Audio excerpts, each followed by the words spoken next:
جو کہانی تہجد تک پہنچ جاتی ہے پھر وہ کبھی ادھوری نہیں رہتی۔ چاہت سے نصیب تک کا جو فاصلہ ہے وہ بس ایک دعا ہے۔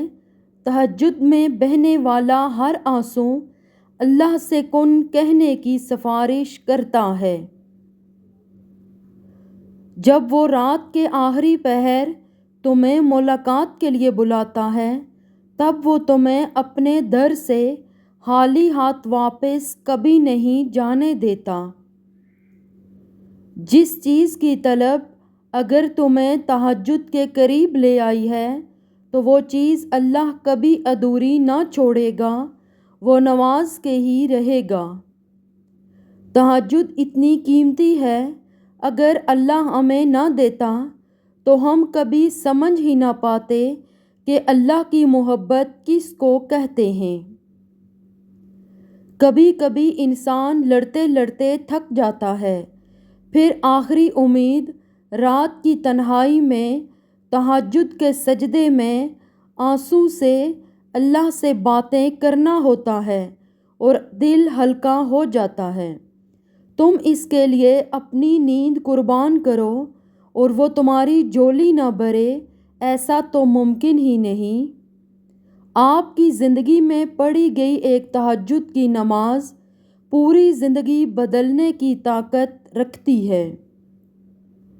تہجد کی نماز معجزے کا ذریعہ ہے۔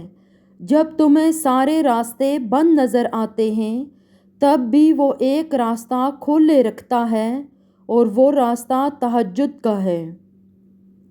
تہجد پڑھا کرو، کوئی ملے نہ ملے اللہ مل جاتا ہے، اور جب اللہ مل جاتا ہے تو سب مل جاتا ہے۔ تقدیر پلٹتے دیر نہیں لگتی، تہجد کی دعا ہو اور چند آنسو۔ تہجد کا بلاوا فرش سے نہیں عرش سے آتا ہے۔ تہجد کا سجدہ اسے بھی نصیب ہوتا ہے جسے رب چاہتا ہے۔ حضرت علی رضی اللہ عنہ نے فرمایا، لا حاصل کو اگر پانا چاہتے ہو تو تہجد پڑھا کرو، کیونکہ جو نصیب میں نہ ہو اسے تہجد کی دعائیں مقدر میں لے آتی ہیں۔ شفا بن جاتے ہیں وہ آنسو جو تاک راتوں میں بہائے جاتے ہیں۔ کن کہتا ہے اللہ اور ایک پل میں مقدر بدل جاتا ہے۔ اللہ تمہارا نصیب اپنی مرضی سے لکھ چکا ہے، اور جو دعا تم ابھی مانگ رہے ہو وہ بھی اسی نصیب کا حصہ ہے۔ 7 آسمانوں کے پار سفر کرتی ہے، تہجد کی دعائیں کبھی مایوس نہیں کرتی۔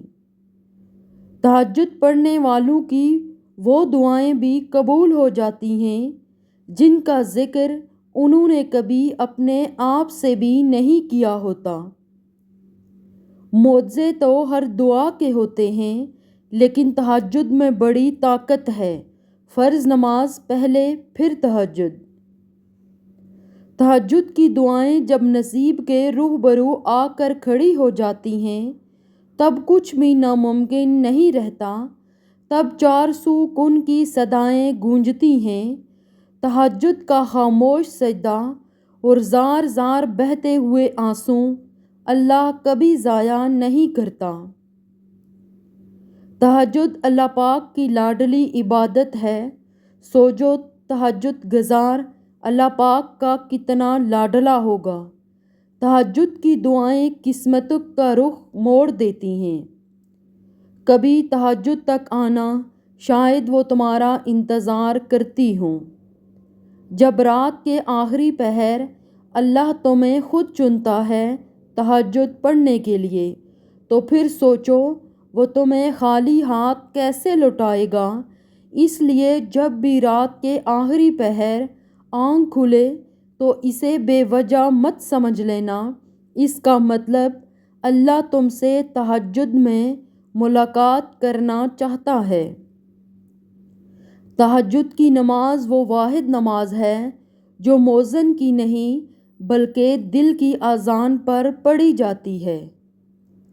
جب وہ رات کے آخری پہر تمہیں ملاقات کے لیے بلاتا ہے تب وہ تمہیں اپنے در سے خالی ہاتھ واپس کبھی نہیں جانے دیتا۔ تہجد میں کی گئی دعا بند ہوئے سب دروازے کھول دیتی ہے۔ تہجد میں فرش پر کیا گیا سجدہ انسان کو عرش پر اللہ سے ملا دیتا ہے۔ یہ بھی کسی معجزے سے کم نہیں کہ رات کی تاریکی میں اپنے نرم بستر سے اٹھ کر جب ساری دنیا سو رہی ہوتی ہے اور تم جاگ کر تہجد کی نماز پڑھتے ہو، کچھ آنسو گراتے ہو، کچھ دعائیں کرتے ہو، اللہ کی بندگی تاریک رات اور تاریک کمرے میں کرتے ہو، تو ایسا کیسے ہو سکتا ہے کہ اللہ تمہاری دعا رد کرے؟ تہجد کا پہلا سجدہ سارے دن کے غموں کا آخری سجدہ ہوتا ہے۔ دعا جادو نہیں ہوتی جو فوراً اثر کر دے، دعا تو رابطہ ہوتا ہے بندے کا اپنے رب سے رابطہ، اور رابطہ مسلسل رکھا جاتا ہے امید کے ساتھ بغیر مایوس ہوئے۔